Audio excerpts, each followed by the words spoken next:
something that related to Palm Sunday and reading through the sermons on the website that Linda so kindly gave me. One of them really struck me, and it kind of gives an inkling. It's a verse about Jesus that kind of takes into going behind the scenes and speaks volumes. It says, when the time came, Jesus steadfastly set his face to go up to Jerusalem. And we know why, because in this time of Palm Sunday, Good Friday, Easter, all these things that took place in Jerusalem, what he was facing. But interestingly, this verse appeared way back and much earlier. And as if Jesus, maybe while walking with a group of his disciples and people, just stopped in his tracks, and he kind of had this flash. He understood the importance of things that had never hit him before. He then sees exactly where everything is going to lead, and right then and there makes up his mind and heads steadfast to Jerusalem. And it was a pivotal point. So if we could be in Jesus' mind then with what was going on and kind of experiencing what he might have been experiencing, maybe we would have seen a picture of a mob of angry people who are clearly furious at Jesus himself. And maybe we would have felt a sense of absolute aloneness and not being able to put our finger on it. Why? And behind both of those, we might have been aware of a wordless realization that what was happening and what was going to unfold and work itself through was of such huge importance that nobody can begin or ever will be able to know just what that is. And all this might have taken about 8 seconds. And then Jesus went back walking and talking with his disciples.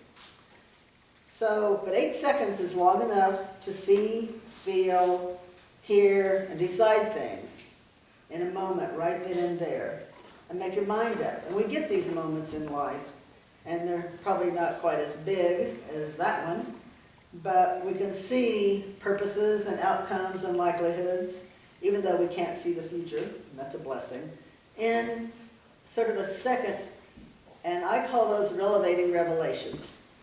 And I remember in the 70s, I used to live in this little house in Tenafly, New Jersey, which was kind of a snooty town.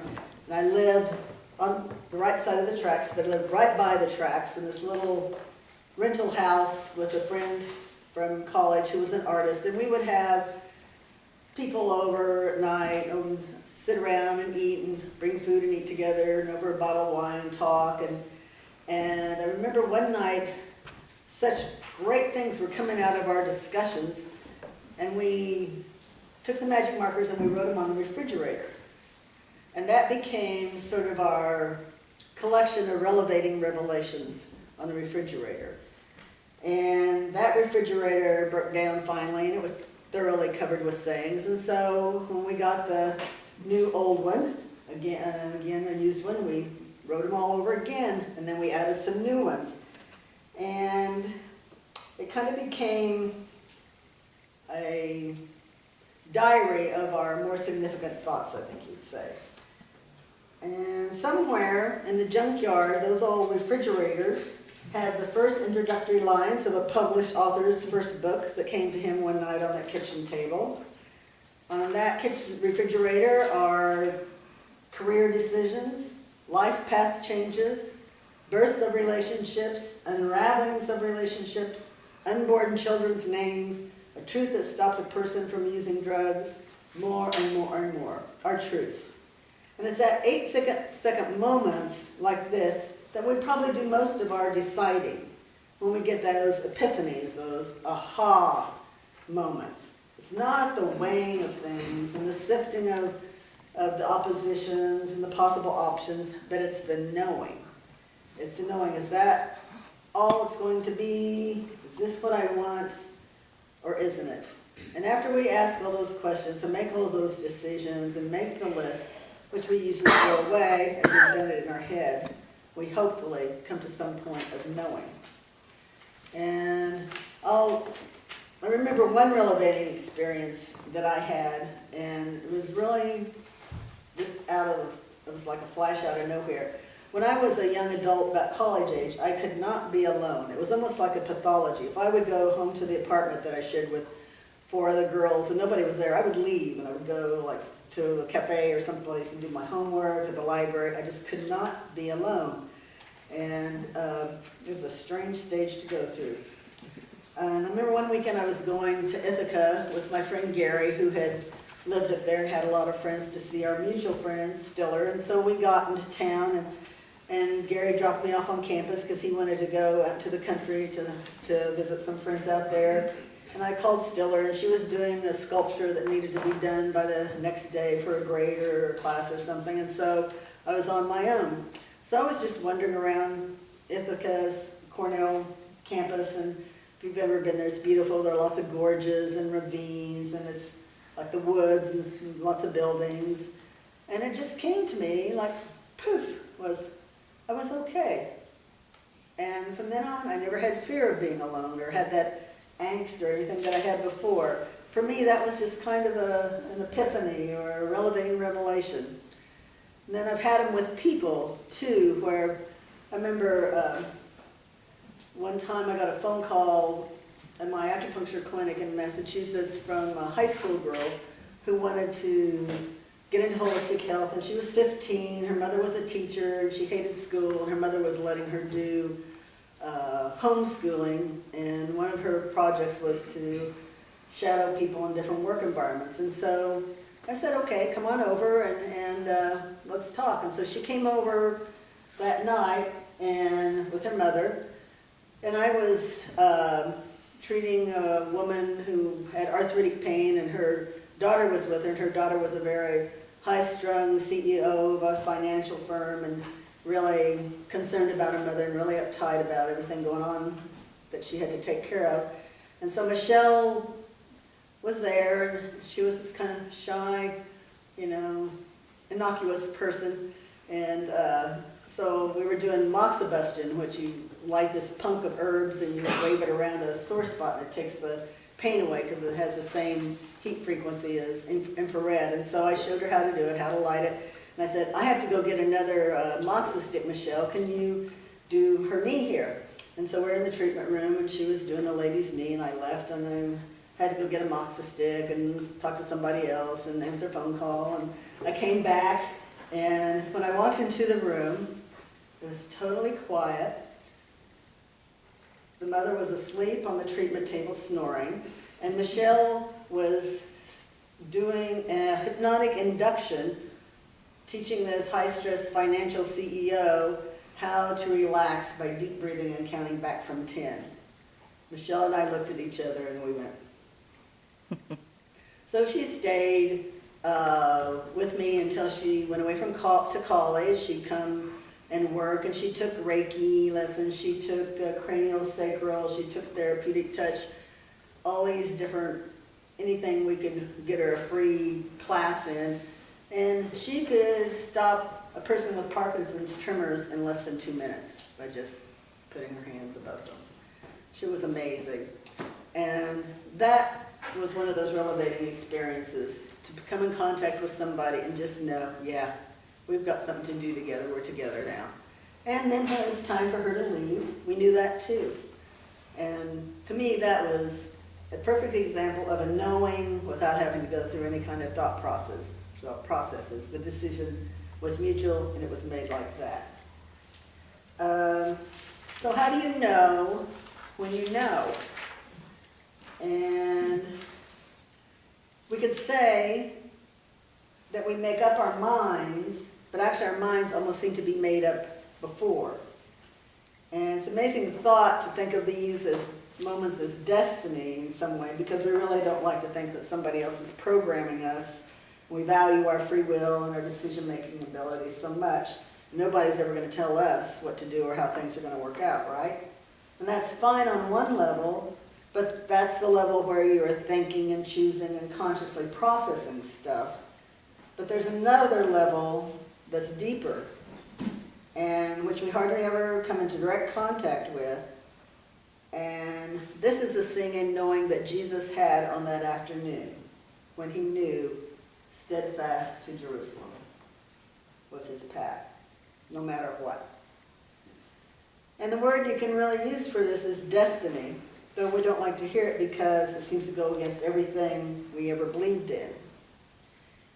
And some of the ways that I know my knowing are, and some of the ways other people know, some people are auditory, they hear things. My neurolinguistic programming teacher, who has a PhD in biochemistry and is very grounded and scientific, she hears a voice in her right ear. And it's a voice. And that's how she makes her decisions, her important decisions. Some people see things. They're visual. And I know somebody else who their clue is that things become very bright. I'm kinesthetic. I know in my body when something's right. When I was hiring people, I would close my eyes and I would put the person in front of me in my mind, and I would go by the feeling that I had in my body, by my gut. And that was, I'd say, 99% right.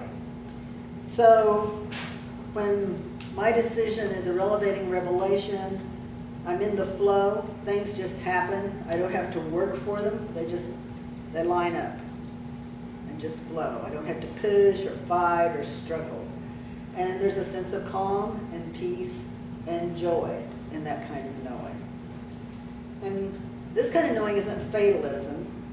Fatalism means you can't do anything about something. That's just the way it is. The train is running downhill and you can't stop it. Except you can jump off, that has bad consequences, or you can crash and that has bad consequences. Destiny isn't like that at all, else life would be unbearable.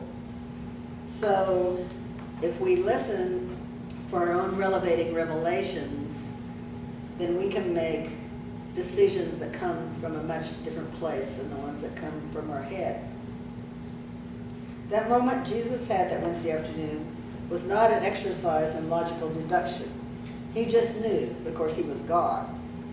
We sense that there's a meaning and purpose to everything, and at times we get that sense of an underlying destiny very strongly. And rather than running away from it or telling ourselves there's nothing of such kind, we would do better to embrace it.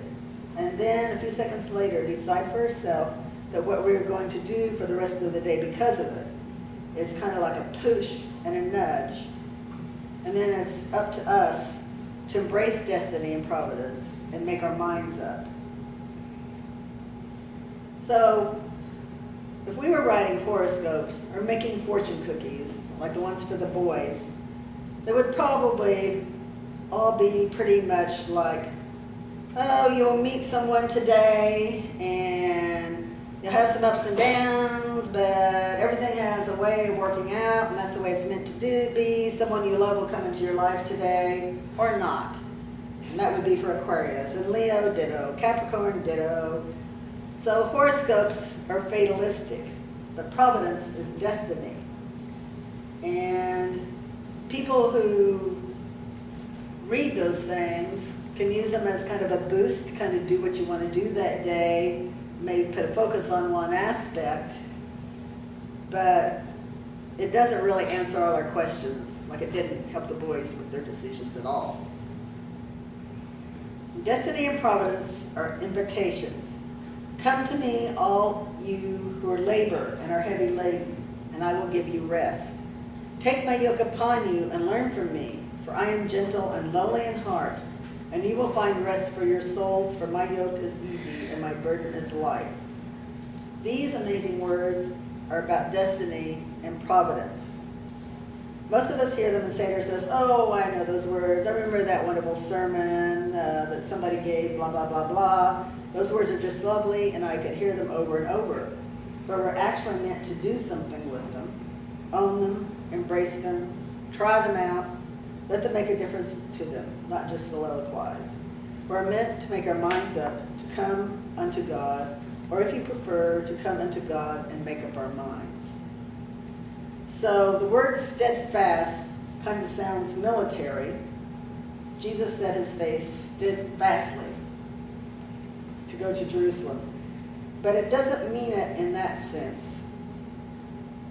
It's about making up your mind and then following it.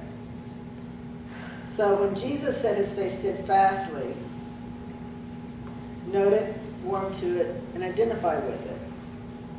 You and I can't decide right now that we'll make up our minds once and for all at this very moment. We can, but it's unrealistic to do so.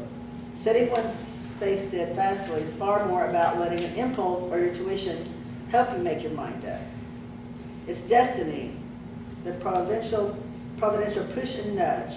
It will come for sure when it's right and you will know it. But the point is for you to go with it with every bit more time it comes and make it steadfast. Be open to that relevating revelation when you see it, when it whispers in your ear, or you feel it in your body. And don't forget, when you do make your mind up, you can then just get on with your life. And all is all right.